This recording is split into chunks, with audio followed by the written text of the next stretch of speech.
Давид не собирался возвращаться домой раньше обычного. Его жизнь была расписана по минутам: встреча, совещания, деловые обеды. Но в этот день он внезапно захотел побывать дома, почувствовать привычный уют, запах кожи, мебели и свежего дерева. Машина медленно подъехала к особняку в пригороде Ривердейла, и дворец, обычно похожий на музей, казался особенно тихим. Он вышел, почувствовав легкий холодок зимнего утра, и на мгновение показалось, что даже ветер замер. Дверь распахнулась, и первым, что его поразило, был запах печенья. В огромном зале царил неожиданный хаос.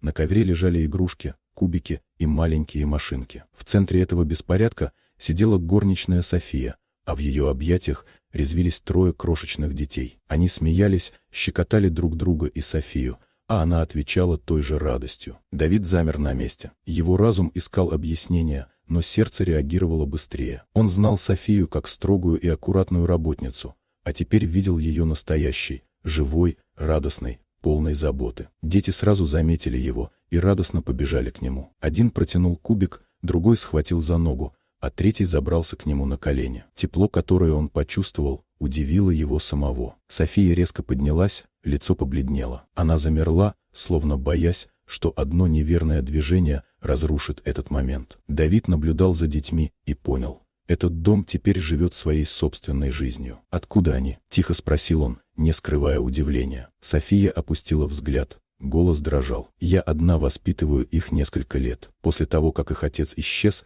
мне пришлось самой заботиться о них. Я боялась, что вы меня уволите, если узнаете». Давид впервые увидел ее настоящей, без маски строгой горничной. Маленькие детали, потертая одежда детей, несколько случайных прядей волос подтверждали ее слова. Он почувствовал странное, теплое чувство ответственности. Дом, который всегда был местом порядка и роскоши, вдруг стал живым. Он опустился на колени, чтобы быть на уровне детей. Они радостно потянулись к нему, а он впервые позволил себе просто быть рядом, без правил и требований. Его рациональная натура боролась с внезапной мягкостью, но смех и доверие детей растворяли привычный контроль. «Вы сделали это сами», — сказал он Софии, голос мягкий, теплый. «Вы заботились о них, и теперь я хочу быть частью этого». София взглянула на него с облегчением и осторожной надеждой. Дети снова обняли его, а Давид впервые понял, что настоящий смысл дома не в роскоши, а в живых людях, которые делают его домом. Он ощутил радость близости,